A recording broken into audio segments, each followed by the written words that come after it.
La Universidad Autónoma Metropolitana, como casa abierta al tiempo, está atenta a los retos educativos que se presentan por esta pandemia mundial.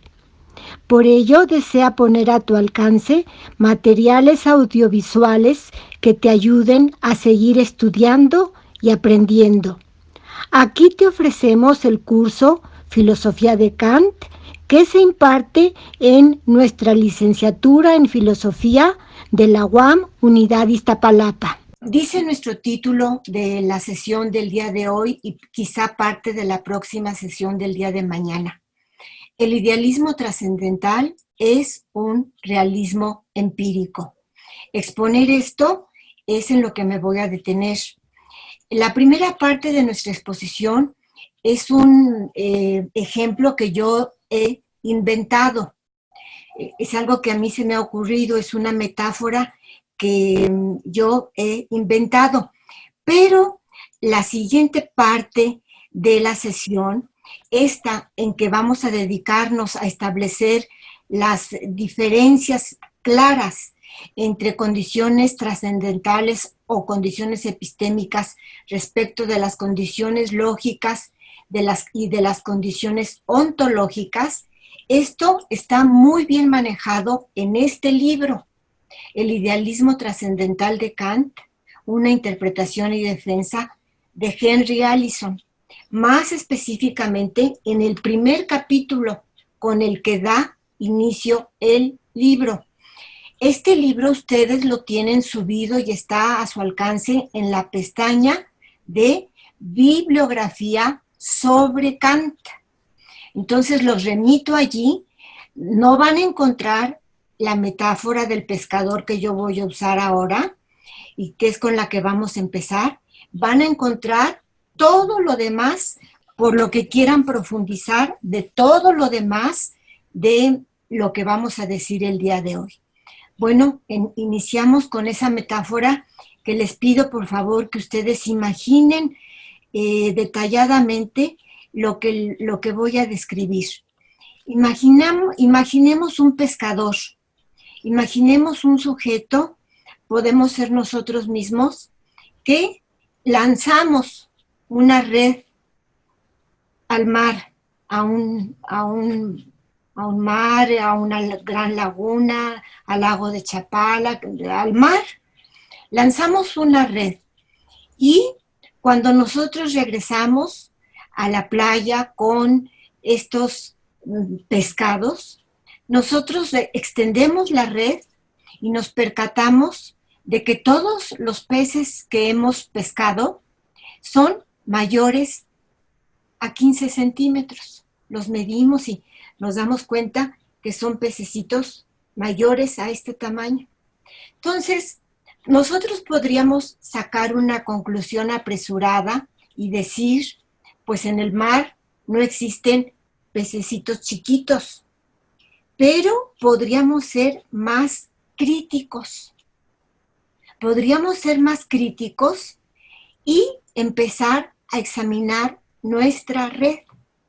De modo que aquí tenemos, dice, una conclusión más razonable sería que la red no puede capturar peces de menos de 15 centímetros porque el tejido que la forma tiene unos hilos que distan unos de otros justamente 15 centímetros. Entonces, pues escapan los pececitos más chicos. En otras palabras, el tamaño de los peces que capturamos está condicionado, depende de la red que tenemos. Bueno, entonces, usando esta imaginación, esta metáfora, doy un paso más y les digo a ustedes lo siguiente. La red es nuestra mente en el sentido más amplio del término, nuestro poder cognitivo total, como decía yo usando el cubo del cual ya le subí la analítica trascendental. Yo decía, este cubo de Kant para la mano representa la totalidad de nuestra fuerza cognitiva. La crítica de la razón pura que es la maqueta de este cubo, la crítica de la razón pura, es un análisis de nuestra mente, en este sentido amplio en el que estoy usando la red. Todo lo que capturamos con toda la red en toda su amplitud.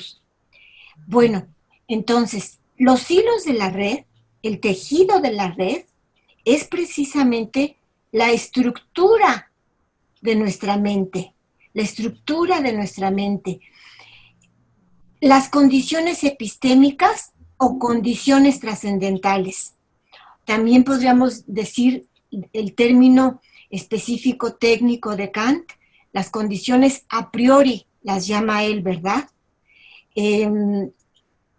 La pesca, la captura, lo que está bajo la red es nuestra aprehensión, en el sentido estricto de la palabra aprehensión con esta H aquí intermedio, en donde queremos significar que le hemos echado mano a alguien, ¿verdad? Aprendieron a tal sujeto, es decir, lo capturaron. Entonces la pesca es el conocimiento, lo conocido, lo que conocemos. Ahora, vean en el dibujo que les he puesto, hay unos peces afuera de la red y dice, los peces son la realidad, que hay unos peces fuera de la red, que hay unos peces en libertad, y que estos peces libres, que no están sujetos a la red, los voy a considerar justamente como la realidad. Y los peces que están adentro de la red, los peces, ¿qué diferencia hay entre los peces y los pescados? No estamos hablando de dos entidades ontológicamente distintas. Son la misma realidad. La única realidad. Lo que distingue a los peces de los pescados es que unos están sujetos bajo la red y los otros no están sujetos bajo la red. Rebe, ¿puedes participar diciendo alguna observación sobre esto que estoy diciendo? Pues solamente que es eso, porque puede parecer que no haya como que mucha diferencia sobre lo cuales son los peces y los pescados, porque se refiere al mismo objeto, pero uno es, por ejemplo, los pescados, y es cuando están dentro o cuando ya han sido prendidos, y los peces es cuando se encuentran ahí, ¿no? Afuera. Bueno, esta que parece una nimiedad, esta distinción entre los peces y los pescados, que parece una nimiedad, es sumamente importante. Vuelvo a repetir, no estamos hablando de dos realidades ontológicamente diferentes. Estamos hablando de dos diferentes maneras de considerar a lo único que existe, la realidad. Estamos hablando de dos maneras de considerar a la realidad dependiendo de mi aprehensión, de mi captura, de mi red, del tejido de mi red, es decir, estando sujeta a mis condiciones epistémicas o bien con independencia de esas condiciones epistémicas. Con independencia de esas condiciones epistémicas, jamás me será conocida, pero no porque represente un, vamos a decir, misterio en sí o una cosa incognoscible en sí, no, sino únicamente porque no dice referencia a las condiciones que me permiten conocer. Estos pescados y estos peces son pues diferentes solo por referencia a mi estructura cognitiva, los pescados, o bien los peces por no hacer referencia a mi estructura cognitiva. Esto es lo que se va a llamar cosa en sí. que quiero que desde este momento del arranque del curso nos quede bien clara. Es una incongruencia pretender conocer una cosa que por definición no hace referencia a las condiciones que me permiten conocer. ¿Está claro este punto? Si necesitan que lo repita, lo vuelvo a repetir. Es una incongruencia pretender tener conocimiento de algo que no está sujeto a las condiciones que yo mismo he establecido como condiciones que me permiten conocer. Bueno, entonces vamos a trabajar sobre estas condiciones epistémicas o condiciones trascendentales. Primero, vamos a decir que estas no son condiciones psicológicas o empíricas. Las psicológicas o las empíricas son el tipo de condiciones que establece, por ejemplo, Piaget, cuando habla sobre la génesis de nuestro conocimiento, que son condiciones de carácter cronológico de qué ocurre en nuestras facultades según el tiempo en un primer momento y después en un segundo momento, pero son totalmente empíricas. Es el proceso empírico que va siguiendo cada una de nuestras facultades con el ejemplo que ya habíamos oído en el cubo de Kant, en la analítica, cuando decíamos un lactante, un bebé, primero empieza a tener conocimiento sensible del mundo, aunque todavía no pueda manifestar verbalmente nada. Bueno, entonces estamos hablando en ese caso de condiciones de tipo génesis empírica de mis representaciones. Es decir, estamos hablando de cómo se van generando cronológicamente nuestros contenidos mentales. Y por un ejemplo de estas condiciones empíricas o psicológicas podría ser justamente la costumbre o el hábito, tal como lo está entendiendo Hume cuando explica el principio de causalidad, que era la pregunta que hacía Rodrigo la sesión pasada. Creo que eras tú, ¿verdad, Rodrigo? Cuando me decías, es que me cuesta trabajo no pensar como Hume y me cuesta trabajo tratar de suponer cuál es esa necesidad que con exigencia está diciendo el astrónomo que dentro de tantos años, en el mes tal, en el día tal, a fuerza vamos a ver el cometa Halley. Bueno, la manera como Hume describe el hábito es un claro ejemplo de una condición empírica o psicológica, una condición epistémica de carácter empírico o de carácter psicológico.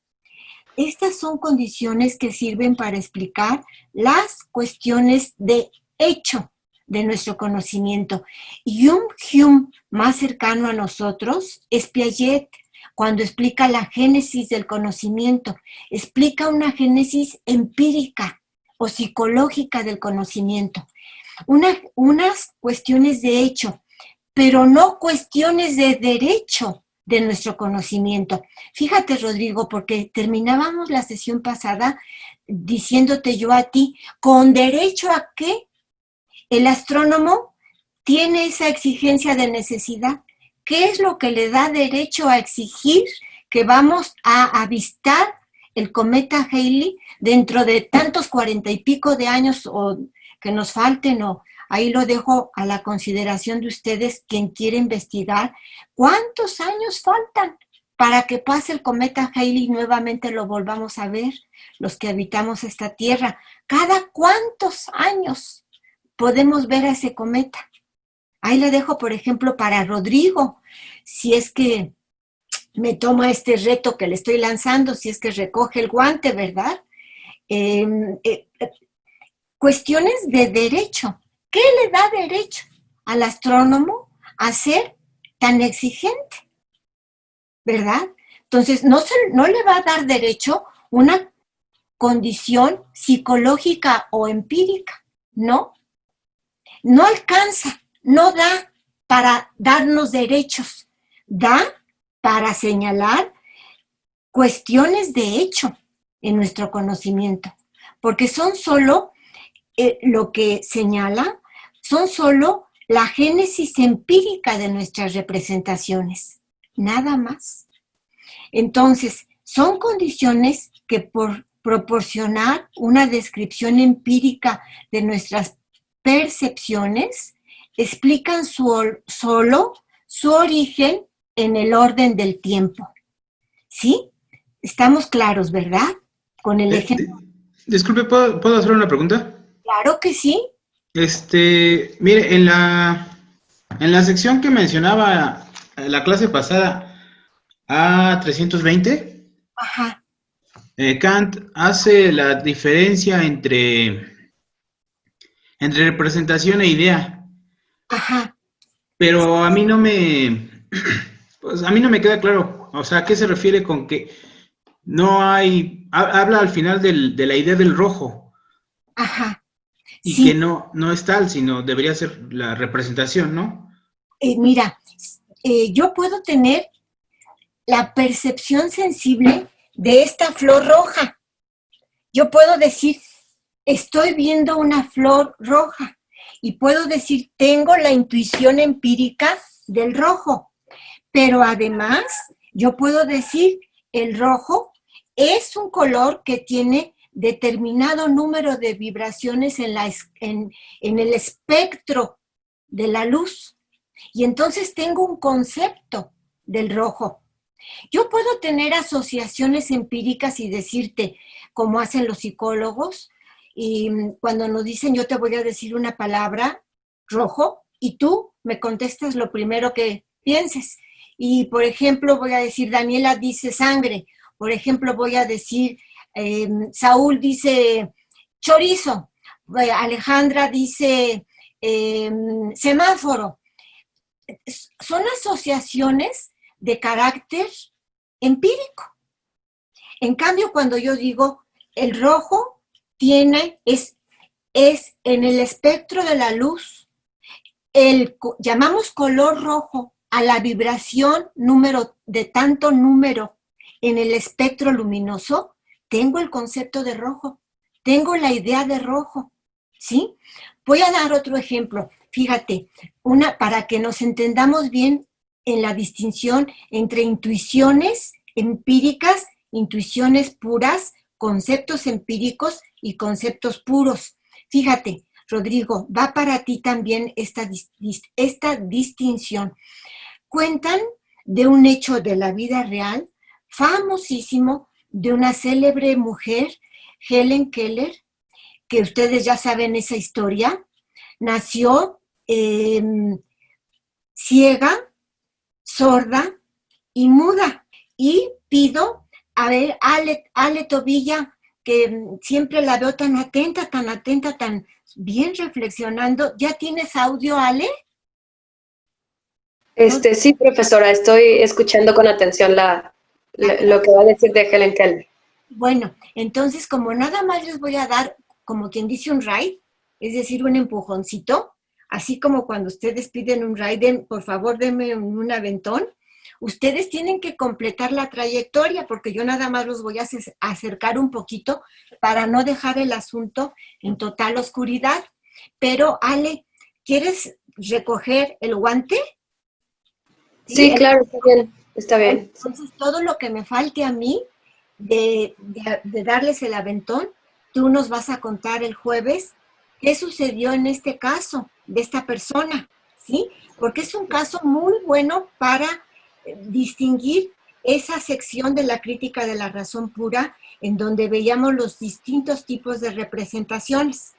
Bueno, nació en Estados Unidos una niña, pero nació ciega, sorda, y por consiguiente, al no tener percepción auditiva, no podía emitir sonidos en su garganta. Muda, nació ciega, sorda y muda. Y por supuesto, los padres padecieron muchísimo cuando se percataron de que no tenía reacciones ni auditivas ni visuales la hija. Y en un primer comienzo, pues no sabían cómo interactuar con ella porque ella se golpeaba siendo bebecita y fue un reto el intentar establecer algún tipo de comunicación entre los padres y ella. Pero encontraron una mujer que entendía que no tenía manera de establecerse contacto normal con ella y empezó a acercarse a ella y, por ejemplo, ponía en su manita de niña bajo el agua y le enseñaba con presión de su mano sobre la mano de ella, le fue enseñando símbolos, le fue enseñando que ella iba a sentir de diferente manera en su mano cada vez que tuviera una impresión distinta, vamos a decir de calor, de frío, de agua, de duro, de suave, etcétera, las que podía empezar a entablar una comunicación, un puente común entre esta maestra y la niña. Bueno, aquí voy a dejar, porque Ale nos va a detallar todo esto la próxima sesión. Para no hacerles el cuento tan largo, esta niña aprendió a poner su mano en su garganta y aprendió a emitir sonidos. Y aunque no tenía el sonido del do, re, mi, fa, ninguno de los sonidos, aprendió conceptualmente la noción de sonido y aprendió que ella podía emitir sonidos. Y no solo eso, aprendió a decir yes, no, I am. A tal punto aprendió el lenguaje abstracto que esta persona se graduó en la universidad de físico, sin haber sin haber tenido la intuición sensible del rojo, pero habiendo formado el concepto de luz, el concepto de diferencia de onda entre el negro, el rojo, el azul, aprendió la diferencia entre el do, el re, el mi, es decir, aprendió la distinción entre agudos, graves. Esto que nos parece tan burdo y tan simple y tan normal, implica a toda nuestra estructura cognitiva, jóvenes, a toda nuestra estructura cognitiva. La implica en su totalidad a tal punto que se nos hace difícil distinguir a la intuición del concepto. A tal punto estamos todos implicados en la totalidad de nuestra potencia cognitiva, que la pregunta de Rodrigo es que yo no veo dónde está la diferencia entre el rojo y la idea del rojo. No sé si te contesté, Rodrigo. Sí, ya me quedó claro. Me queda claro. Ale, entonces ya van 2 guantes que os reto, decían aquellos, ¿verdad? Les lanzo el guante porque tienen que terminar de exponer lo que yo, y es que yo no estoy solita, yo no me siento sola. Ustedes tienen que tomar parte conmigo. Al menos esa es mi manera de entender mi trabajo magisterial. Es necesario que ustedes piensen conmigo. Entonces, ¿están claras las condiciones psicológicas o empíricas, verdad, Rodrigo? Que esa era tu dificultad. ¿Están claras? Sí. Vamos a pasar a las segundas condiciones, al segundo tipo de condiciones epistémicas, con las que tampoco debemos confundir las condiciones trascendentales o condiciones a priori. Si no las debemos confundir con las condiciones a la manera de Hume, tampoco las debemos confundir con este otro tipo de condiciones. Fíjense, dice aquí, condiciones lógicas. Sirven como reglas del pensar coherente, reglas del pensar consistente, reglas que rigen la relación entre nuestras representaciones, pero no sirven para la representación de objetos. La polémica de Kant contra el racionalismo de Leibniz radica en que Leibniz confundió las condiciones lógicas con las condiciones epistémicas. Y podríamos decir después también Hegel, o vamos a decir Spinoza también, las condiciones epistémicas son condiciones lógicas. Incluso Descartes. Recordemos que Descartes, yo había hecho la primera sesión que me presenté con ustedes, había hecho un gesto porque a mí me gusta usar el lenguaje corporal y yo había dicho, si Kant no logra salir al mundo del objetivo, había hecho yo así, estamos encerrados en nuestro yo. Había hecho yo una como concha en donde yo estoy metida dentro de mí, ¿verdad? Y decía yo, esa es la posición de Descartes, que piensa que lo único seguro es que yo pienso, ¿verdad? Entonces, esta condición, ¿por qué traigo a colación aquí, en este momento, a Descartes? Porque Descartes, él no tenía necesidad de salir del yo pienso. ¿Por qué? Porque para él las ideas eran aprehensiones de ser desde de entrada. Ustedes ya vieron a Descartes, ya vieron a los racionalistas, ¿verdad? De allí vienen ahorita, de ese curso, ¿o no? ¿Verdad que sí?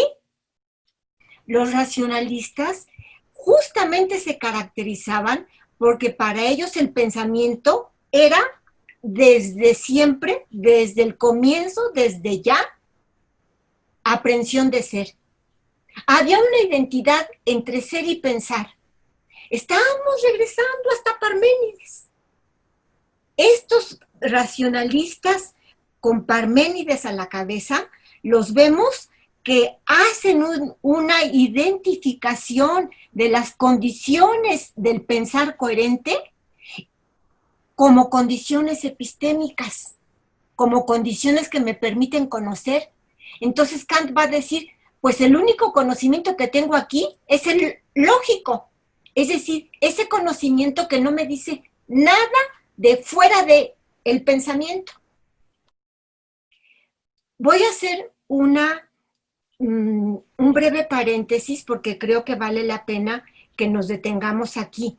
Fíjense ustedes que en la historia de la filosofía, cuando doy el curso de problemas de ontología y metafísica, me gusta mucho decir que la historia de la filosofía se parece a una trenza, como las que usan las mujeres que tienen el pelo largo y hermoso y que se pueden hacer gajos con su cabello, y en donde se mete una parte del cabello y se oculta y luego vuelve a salir y luego va así.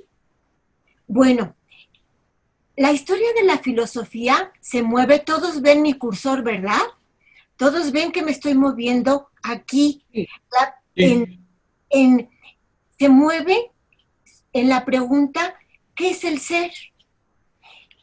Y esta pregunta, acuérdense del cuadro de la academia, el cuadro de Rafael en donde vemos a Platón con su dedo hacia arriba y vemos a Aristóteles con su dedo hacia abajo, porque Platón, que no tiene ni un solo elogio para nadie en todos sus diálogos, salvo una persona, el gran Parménides, dice. ¿Por qué? Porque Platón, como Parménides, las condiciones lógicas son las que nos permiten conocer, porque el verdadero ser es el ser pensado. Esto lo dirá de igual manera San Anselmo en su famoso Proslogium. Esto lo dirá Descartes cuando dice, de lo único que estoy seguro es de que yo existo y de aquí voy a derivar todo lo demás, porque el verdadero ser es el ser pensado. Y lo dirá Spinoza, que a mí me gusta decir, Spinoza es el hijo de Descartes, y filosóficamente hablando. Y lo dirá Hegel. Y cuando a Hegel le decían, profesor Hegel, es que eso ya lo dijo Spinoza, eso que usted está diciendo, está usted repitiendo Spinoza. Cuentan que Hegel montaba en cólera, porque sí, ya lo había dicho Spinoza. Entonces, estamos moviéndonos aquí, en donde las condiciones del pensamiento son las condiciones del conocimiento. ¿Por qué? Porque conocer no es otra cosa que pensar. Leibniz. Conocer y pensar son lo mismo. Claro que eso no van a decir los empiristas. Y en esto podríamos decir, están más cerca de Aristóteles, con su dedo hacia abajo. El ser es lo empírico, lo que está aquí, diríamos su handen, bajo la mano, ¿verdad? Entonces, acuérdense que la clase de hoy se llama el idealismo trascendental, es un realismo empírico, ¿eh? Lo empírico es lo real. Parecería que Kant se aleja de este moradito y parece que con su empirismo se acerca a esto otro de acá arriba, ¿verdad? ¿Todo el mundo me va siguiendo? Sí. Bueno, entonces, estos dos están en el mismo color porque son verdaderamente las antípodas.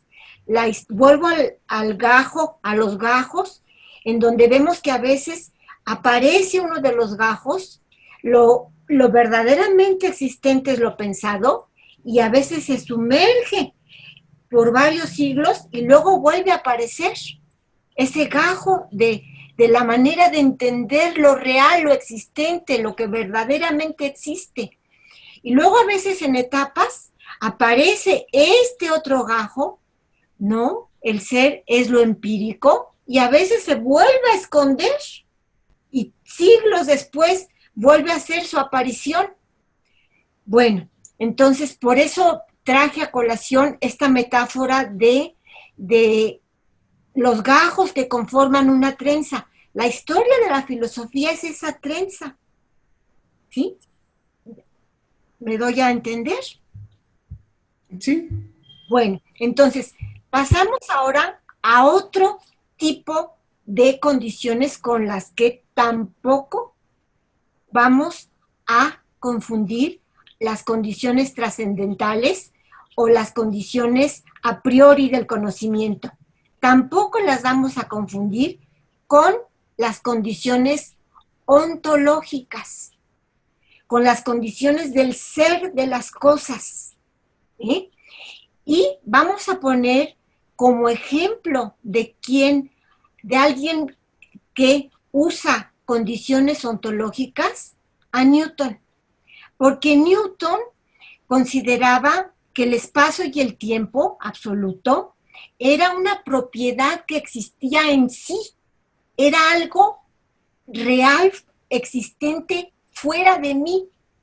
Podríamos decir, si yo pudiera cerrar los ojos e imaginarme que estoy en un cuarto vacío, que no hay nada en este cuarto, y después imaginarme que no hay nada en esta casa, y después imaginarme que esta casa no está en la Ciudad de México, que la Ciudad de México no está en México, que México no está en la Tierra, que la Tierra no está en el sistema solar, que el sistema solar no está en la Vía Láctea, que la Vía Láctea no está en el universo. Si yo fuera vaciando hasta lo último, piensa Newton, me quedaría todavía el espacio.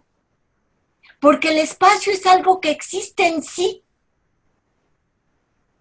Fíjense a qué Era para Newton el espacio y el tiempo una condición ontológica que las llamó sensorium dei.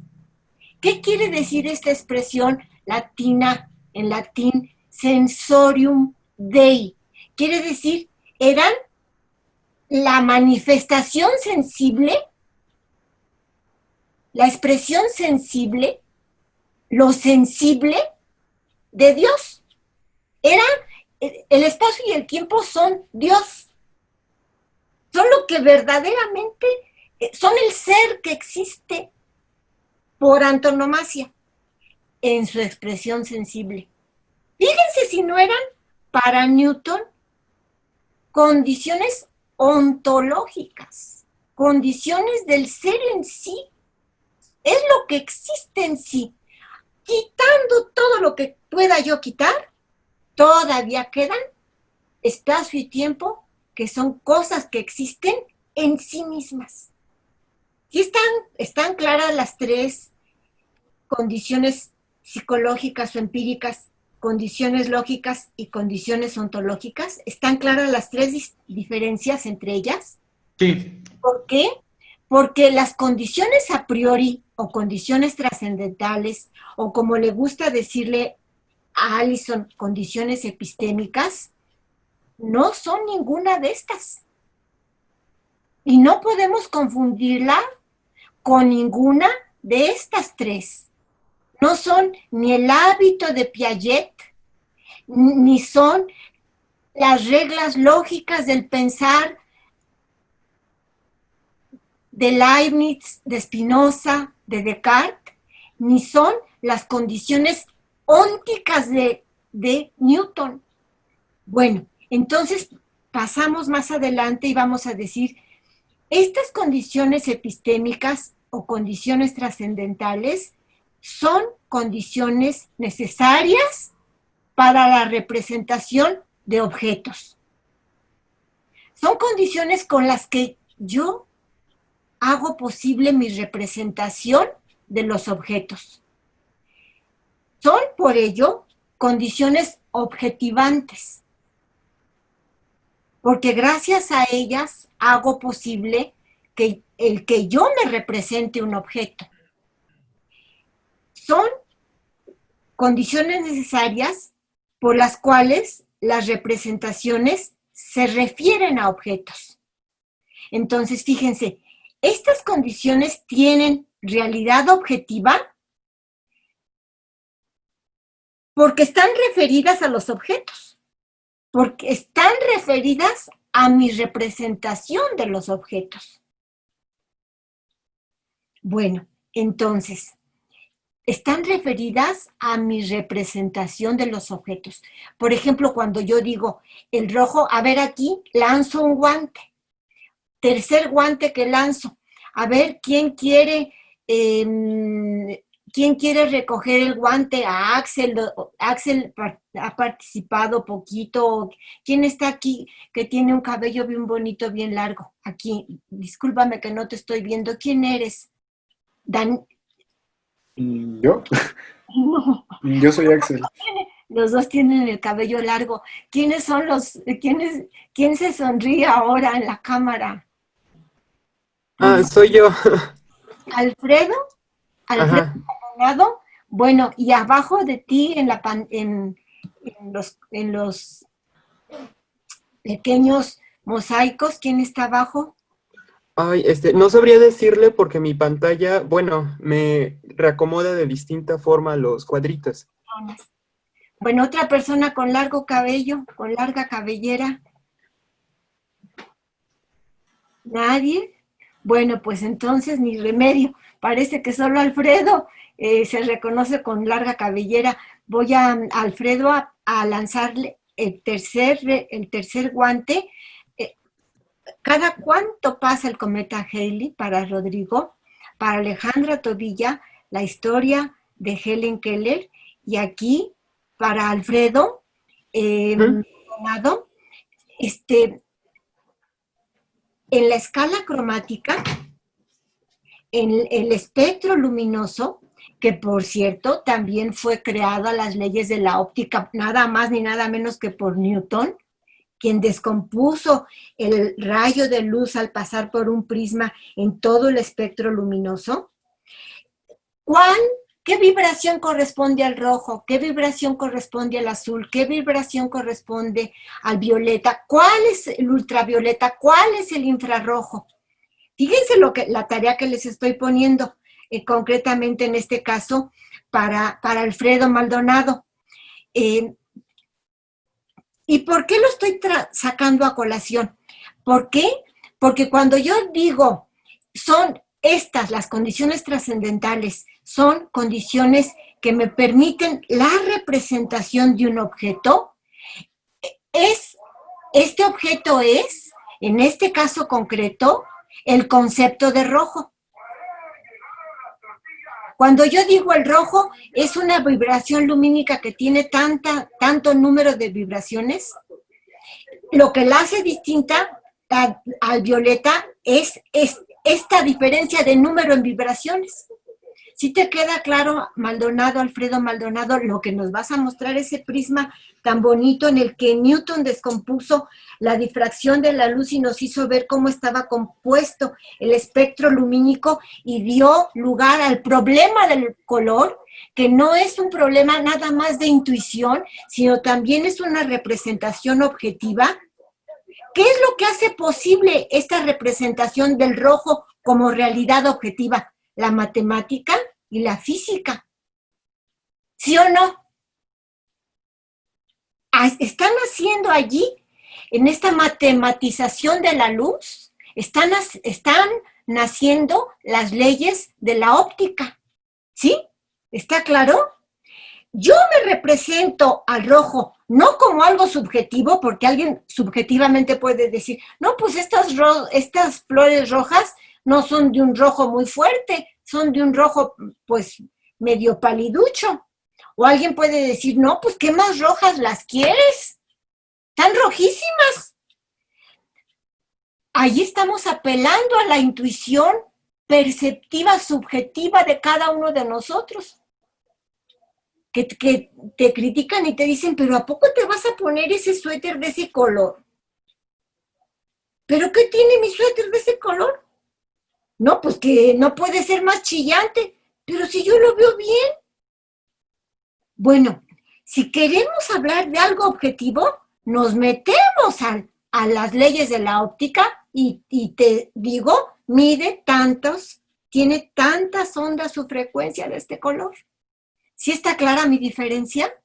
Fíjense, hay una flechita que está sobre la cabeza del pescador y dice, lo que está en mi mente o dentro de mí, mis representaciones o contenidos mentales subjetivos, mis objetos subjetivos, son empíricamente ideales. ¿Sí? Estos pescados que el pescador tiene aquí. Y estos pescados, por estar fuera de mi mente, son empíricamente reales. Son objetos objetivos. Además, pueden ser considerados en referencia a la red. Esto que es empíricamente real, lo puedo considerar en referencia a la red.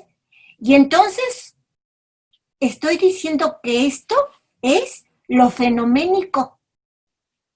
Es decir, lo conocido, lo capturado, lo aprendido, lo que dice referencia a mi red. Por estar sujetos bajo la red, son trascendentalmente ideales. Miren estos subrayados, jóvenes, por favor. Por estar fuera de mi mente, son empíricamente reales. Y por estar sujetos bajo la red, son trascendentalmente ideales. Los mismos, los pescados. Ahora, Veamos aquí. Los peces, por estar fuera de mi mente, son reales. En contraste con lo que estaba adentro de mi mente, que por estar adentro de mi mente era algo empírico, un dato, un estado mental empíricamente ideal, por ser un objeto subjetivo, esto que está aquí. En cambio, en contraste, los peces, por no estar aquí adentro de mi mente, los peces, por estar fuera de mi mente, son reales. No son ideales. No sean empíricamente reales. No, a ver, vamos a seguirnos y no son, aquí, estos son empíricamente ideales. A ver, vamos a seguir y ahorita este cuadro nos tiene que quedar bien claro, jóvenes, porque debemos llegar a unas definiciones difíciles que están más abajo, que es con lo que termino esta sesión, pero tenemos que tener, yo no quiero que se aprendan fórmulas de hacia formulazo, que repitan como una taravilla, yo quiero que entiendan la diferencia y no quiero llegar aquí a esta parte del final sin que esté todo claro. A ver, Saúl, que fue la última persona que intervino. Los peces, por estar fuera de mi mente, son reales, pero como no pueden ser considerados en referencia a la red, no los puedo conocer. Porque todo lo que conozco, lo conozco por la impronta cognoscitiva que yo pongo, ¿sí? A ver, la impronta puede decirse que es como la huella, la impronta, la huella que el sello deja en la cera. Cuando se lacraban las cartas para enviarlas, la impronta cognitiva es la huella que el sujeto deja inevitablemente, porque si no se hace referencia a esas condiciones del sujeto, ¿cómo se conoce? Si no hago referencia a mí, ¿cómo conozco? Entonces, como no aquí, estos justamente por andar libres, no están haciendo referencia a mi red, no los puedo conocer. Es la cosa en sí, es la realidad que está más allá de mi experiencia. Es trascendental, es la realidad trascendental. Fíjense, realidad trascendental. Acá teníamos empíricamente reales, trascendentalmente ideales. Aquí teníamos empíricamente ideales. Acá tenemos trascendentalmente reales. ¿Sí? Es la realidad que me trasciende. Es la realidad. Cualquier cosa puede ser una realidad que me trascienda. Incluso esta. La más normal, la silla en la que estoy sentada, la hoja de papel que estoy tomando, cualquier cosa puede ser una cosa en sí. No necesito para tener una cosa en sí irme a otro mundo. No hay más que un mundo y una realidad, esta la única. Solo que yo la puedo considerar por referencia a mi estructura cognitiva y entonces la conozco como conocida, o bien la puedo pensar sin referencia a mi estructura cognitiva y entonces solo la puedo pensar. No la puedo conocer por definición, porque estoy diciendo que no está haciendo referencia a las condiciones que me permiten conocer. Voy a dar un ejemplo, a tratar de dar un ejemplo todavía más simple, más elemental, para tratar de ilustrar que cuál es esta relación entre el sujeto que está conociendo y la realidad, y lo que media entre el sujeto y la realidad, a saber, la red, es decir, las condiciones trascendentales que me permiten conocer y sin las cuales puedo pensar una realidad, puedo pensar la existencia de una realidad que no conozco, puedo pensar, es más, debo pensar en la existencia de una realidad que no conozco. Y tengo que decir, no hay contradicción entre pensar y existir. No hay contradicción entre pensar la existencia de una realidad que yo no conozco. No hay contradicción porque precisamente las condiciones trascendentales no son condiciones lógicas, ni son condiciones ontológicas. Son condiciones trascendentales, es decir, son condiciones que me permiten representarme al objeto para mí, representármelo objetivamente, representármelo no en mi subjetividad personal y única de este ser concreto que soy yo, sino representármelo de una manera colectiva en donde yo me puedo poner de acuerdo con todos ustedes en qué es el rojo. Pueda yo tener una representación objetiva del rojo. Pueda salir de mi subjetividad personal a un mundo objetivo, pero un mundo objetivo que no es el de las cosas en sí, sino que es el mundo objetivo de las representaciones, que se hacen gracias a y gracias a, por medio de mi estructura cognitiva. Voy con este ejemplo todavía más sencillo. Imaginémonos, pongamos a trabajar nuestra imaginación e imaginémonos que estamos en un laboratorio y que tenemos aquí dos recipientes y que el profesor de química nos dice, estos recipientes tienen agua, contienen agua. A uno lo acabo de quitar del mechero y está frente a ti. Y el otro no ha sido puesto sobre el mechero. Allí están los dos matraces con agua que está a diferente temperatura porque yo los puse bajo una fuente calorífica a uno y al otro no. Entonces el profesor me dice, yo quiero saber la temperatura del agua de estos recipientes. ¿Qué hago? Pues voy por un termómetro y meto el termómetro. ¿O qué me queda? Si no hay termómetro, pues meto un termómetro muy primitivo, muy natural. Mi mano, meto mi mano a uno y al otro de los recipientes.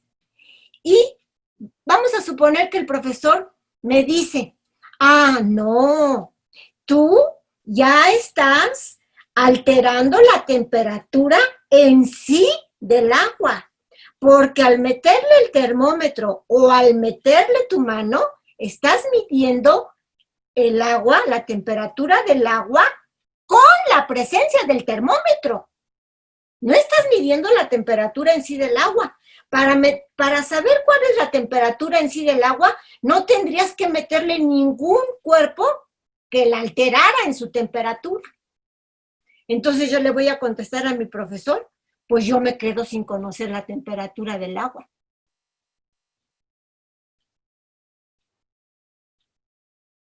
Porque todo conocimiento dice, por fuerza, referencia a un sujeto cognoscente. Este es el giro copernicano. Por eso nos parece tan difícil. Decía yo en una de las sesiones pasadas, todos los que vivimos sobre la faz de la Tierra, todos decimos el sol se mueve, ¿sí o no? Y nos parece increíble decir, no, salud, el que está moviéndose es el planeta Tierra. El que está orbitando es el planeta Tierra. El Sol está fijo. Nos parece increíble. Igual aquí, nos parece increíble que al objeto de conocimiento, la representación que yo tengo como objetiva, sea posible, sí, solo sí, gracias a unas condiciones a priori o trascendentales del sujeto. Voy adelante, en donde el termómetro o mi mano sería esa referencia al sujeto, ¿sí? En alguna medida, mi termómetro, mi mano y los recipientes con agua, el que está caliente y no sé cuál de los dos es, y el que está frío, que los acaban de sacar del refrigerador y vete tú a saber si este está a 50 grados y este está a 2 grados de temperatura el agua. No sé, no conozco la temperatura. Sin embargo, pienso que deben de tener una temperatura, aunque me permanezca desconocida. Hay una temperatura que tiene el agua en sí, tal y como hay en el mar peces más chiquitos que 15 centímetros. Hay la temperatura, el agua tiene una temperatura. Hay una cosa en sí. Yo puedo pensar que existe una cosa en sí, que me permanece desconocida. ¿Por qué me permanece desconocida? Porque todo lo que conozco, lo conozco gracias a esta red. Lo conozco como sujeto a la red, como sujetado, como aprendido bajo la red, capturado por la red. Bueno, entonces, iba yo a decir, con este ejemplo de los matraces y la temperatura, que a lo mejor, burdo que parece, y sin embargo a lo mejor no es tan burdo como parece. Fíjense, los voy a remitir otra vez a Heidegger, pero ahora no los voy a remitir a la pregunta por la cosa, en donde ya habíamos visto que Heidegger hace una exposición excelente de Kant. Ahora los voy a remitir a una de las primeras páginas, a uno de los primeros pasajes con los que empieza Ser y Tiempo. Dice Heidegger que en un bosque, vamos a pensar en una selva tropical como las que hay en Campeche, en Oaxaca, en el sureste mexicano, una selva preciosa tropical, o vamos a pensar allá en la selva negra alemana, en un bosque lleno de pinos y abetos. Bueno, para mí está más fácil pensar una selva así tropical porque son inmensas. Dice Heidegger, pensemos en un bosque en donde se cae un arbolazo, una palmerota gigantesca se cae. Vamos a pensar en eso.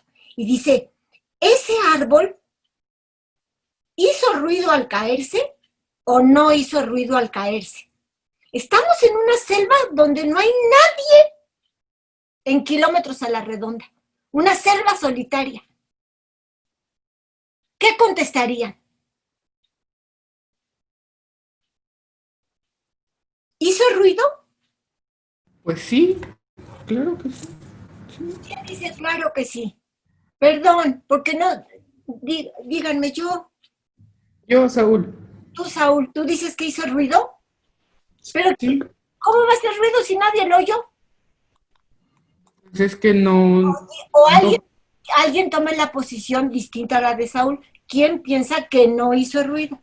Precisamente porque no hubo nadie que estuviera allí. ¿Todos piensan que sí hizo ruido? Sí. Ángel, sí hizo, todos creen que sí hizo ruido. Sí. Bueno, pues entonces tendríamos que decir, todos creen que aunque no haya estado presente en kilómetros y kilómetros a la redonda, hizo ruido, porque estamos imaginando a un ser humano que es el que hace, las leyes de la física que rigen precisamente la acústica, el sonido, ¿verdad? Y allí regresamos nuevamente a la física. Yo no podría conceptualizar este problema, el que está planteando Heidegger, ¿hizo ruido o no hizo ruido? Yo no me podría formular la pregunta, ¿hizo ruido al caer o no hizo ruido al caer? Si yo no estuviera haciendo una referencia desde ya, desde entrada al sujeto y la noción de ruido.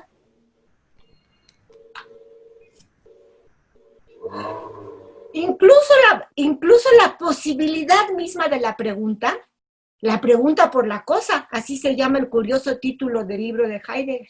La pregunta por la posibilidad de la pregunta está denunciando que hay un sujeto. Está acusando, denunciando que hay un sujeto sin el cual ni siquiera se formularía, ni siquiera habría posibilidad de formularse la pregunta, ¿hizo ruido? Sí, sí hizo ruido. No, no hizo ruido. Está claro este ejemplo, se parece al del agua, en los dos matraces. Se parece al de los peces y a los pescados. Inevitablemente está puesto el sujeto para entrar en contacto con la realidad. Esto es lo que está descubriendo Kant. No puede no haber sujeto para que exista objeto conocido. No puede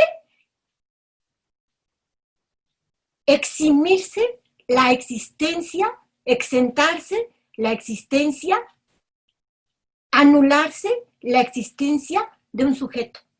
No puede. Esto es lo que está de aquí. Pero esto no significa que ese conocimiento sea nada más de ese sujeto. Eso no significa que sea subjetivo, como fue la primera pregunta que me planteó Nathan cuando empezamos el curso. Y que contestándole a Rodrigo ahora, yo le puedo decir, hay una diferencia entre mi percepción del rojo y la noción de color rojo. ¿Verdad? Diferencia que no existiría para Hume. El rojo se agota en mi percepción. Diferencia que no existiría para Hume, porque para Hume las condiciones epistémicas son condiciones psicológicas o empíricas. El único rojo que hay es el que yo estoy viendo ahorita. Y todo lo demás es probabilidad.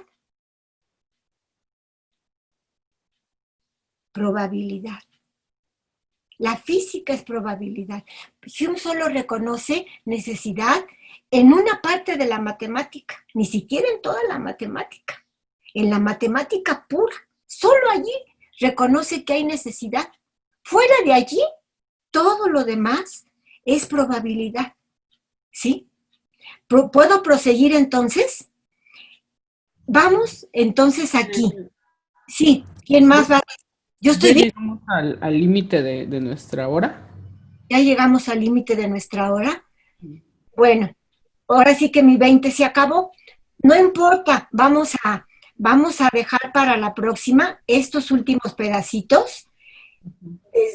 Desde la red, bueno, aquí termino. La red son las condiciones epistémicas o condiciones trascendentales. La red es lo trascendentalmente ideal. Fíjense. Acá, lo que está dentro de mí es ideal también, pero empíricamente. En cambio acá, la red es otra vez ideal, pero trascendentalmente ideal. ¿Se fijan? Aquí estamos hablando de una idealidad y aquí también estamos hablando de una idealidad.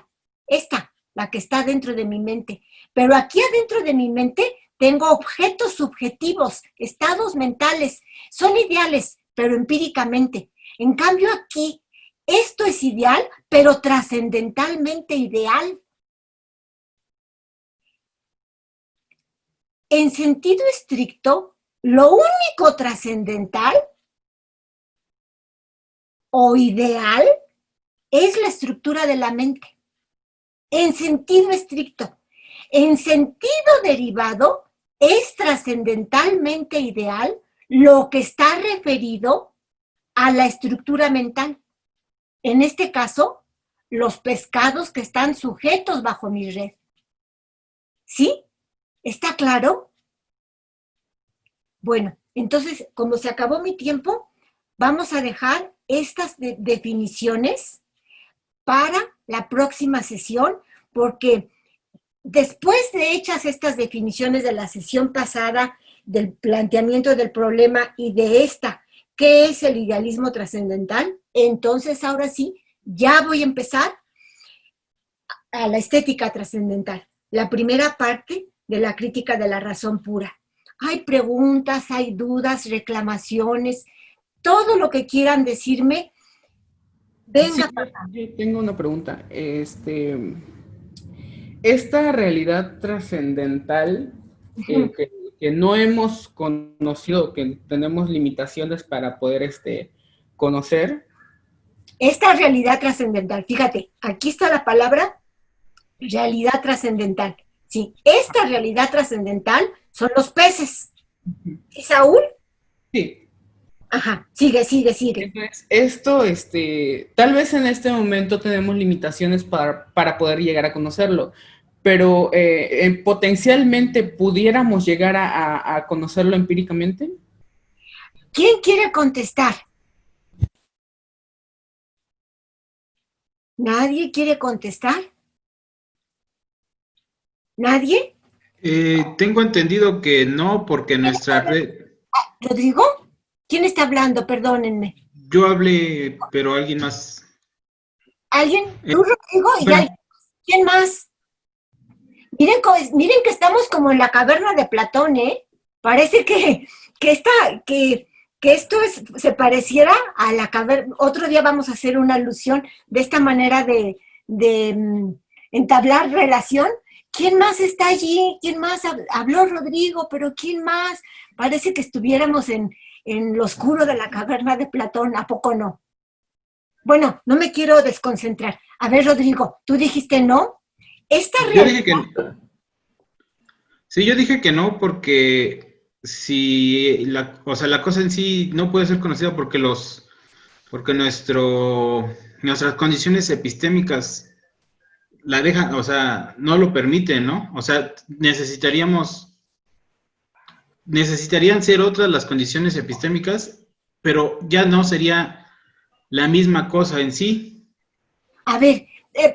Es que, por ejemplo, bueno, a ver, ¿puedo? Sí, claro, ustedes tienen la palabra en estos momentos. Es que, por ejemplo, yo mismo, o sea, Saúl mismo, Sí. pudiera considerar que esa realidad trascendental puede llegar a conocerse mediante, no sé, la educación o de nuestro episteme o la formación, no sé, cómo intentar mejorar nuestra episteme para poder llegar a conocer tal vez no la totalidad de esta realidad trascendental, pero parte sí. A ver, están planteando dos preguntas diferentes, muy interesantes y dos ángulos distintos del mismo problema de una manera muy interesante. A ver, voy primero a tomar la posición de Rodrigo. Esta realidad trascendental no la voy a conocer. Por más que tenga yo microscopios ópticos o microscopios electrónicos o telescopios ópticos como el de Galileo o telescopios como los telescopios esféricos modernísimos como los que están en Lanzarote, en las Islas Canarias o aquí en Chiapas, o telescopios que se van en una nave espacial y que me permiten ver el sistema solar. Como decía yo en aquella primera sesión, que yo, habitante de la Tierra, vamos a suponer por un ser supremo o por una magnífica nave espacial, puedo ver el sistema solar y decir, pero mira nada más, si la Tierra es la que está moviéndose. Bueno, a ver, fíjate, esta realidad, la trascendental, la que no dice referencia a mis condiciones epistémicas, y el microscopio es una extensión de mis ojos, y el telescopio es una extensión de mis ojos, y en la tarea que me va a tomar Maldonado, de decirme el espectro lumínico, pudiera ser que mi espectro, el de mis ojos, pudiera ser que fuera más allá de lo infrarrojo y más allá del ultravioleta. Pudiera ser que mi estructura cognitiva, mis ojos, psicológicamente pudieran captar los rayos X. Y entonces yo, en lugar de verlos a ustedes como los estoy viendo, vería sus huesitos. Ese no es nuestro problema. Nuestro problema no es la determinación empírica del espectro luminoso. Ese es el problema de la física. Nuestro problema filosófico es que estamos descubriendo que, independientemente de las determinaciones empíricas de la geometría euclídea o de otra geometría, hay espacialidad. Independientemente de las determinaciones empíricas de la física, de la de Newton o la de otra física relativista, hay espacialidad y temporalidad. Es decir, hay referencia al sujeto. Si la cosa en sí es no referirla a mis condiciones epistémicas, por definición, tiene que permanecer desconocida. Porque no la puedo, porque estoy diciendo que no va a ser referencia a mí. Y yo, solo por referencia a mí, puedo entablar contacto con lo real. Yo puedo tener un conocimiento fenoménico ilimitado.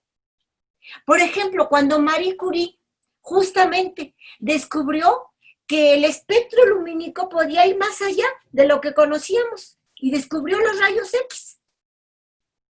¿Qué descubrió? Una nueva manera de conocer, pero siempre por referencia al sujeto, ¿sí o no? Por ejemplo, si yo pudiera captar los rayos infrarrojos, yo, en lugar de ver estos árboles que tengo aquí en mi ventana, que ustedes no pueden ver, bueno, esos árboles, si yo pudiera, si la constitución empírica de mi retina, de mi nervio óptico, de los bastoncillos, etcétera, de todo lo que constituye mi aparato visual, fuera tal que yo pudiera ver los rayos infrarrojos, estos verdes árboles serían para mí unos rojos árboles. Entonces, ¿qué son en sí? ¿Qué son? Es que dime si en sí son verdes o si en sí son rojos. Es como mi profesor que me dice, dime qué temperatura tiene el agua sin que le metas el termómetro o sin que le metas tu mano.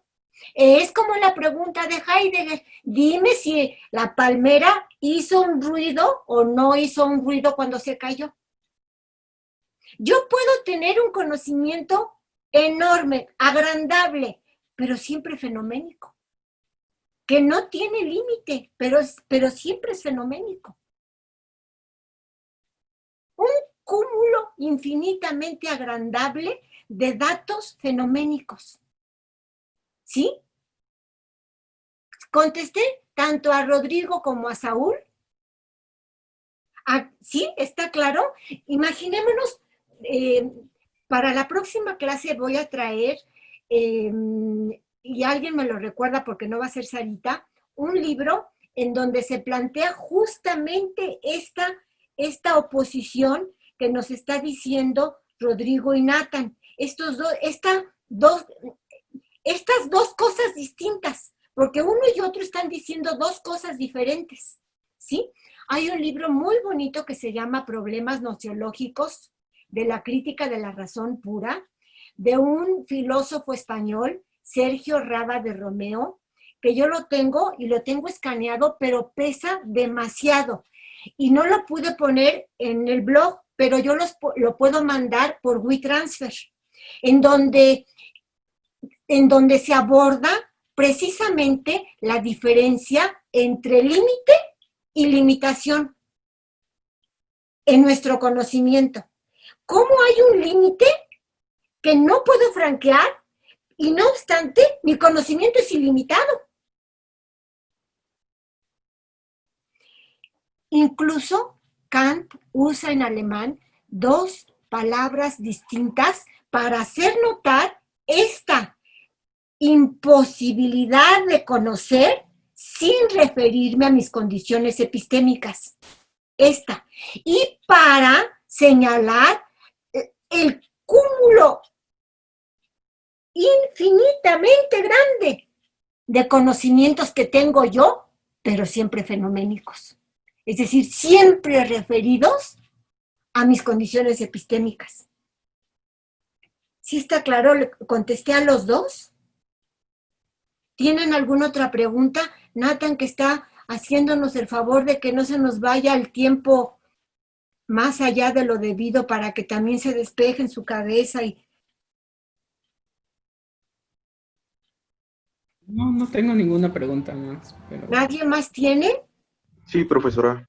¿Quién habla? Soy yo. ¿Jonathan Torres? Sí. Jonathan, hola. ¿Es la primera vez que hablas? Bueno, en la clase. No, creo que ¿La otra vez ya? la primera sesión me parece que... También. Sí, la primera sesión. Bueno, viene Jonathan. Bueno, solamente quería preguntar si Quiero ver tu... la realidad trascendental... Ajá. Ándale, ahí te veo más. Gracias. ¿Está bien? Sí, Ah, te ok. veo bien, te veo bien. Sí. Si la realidad...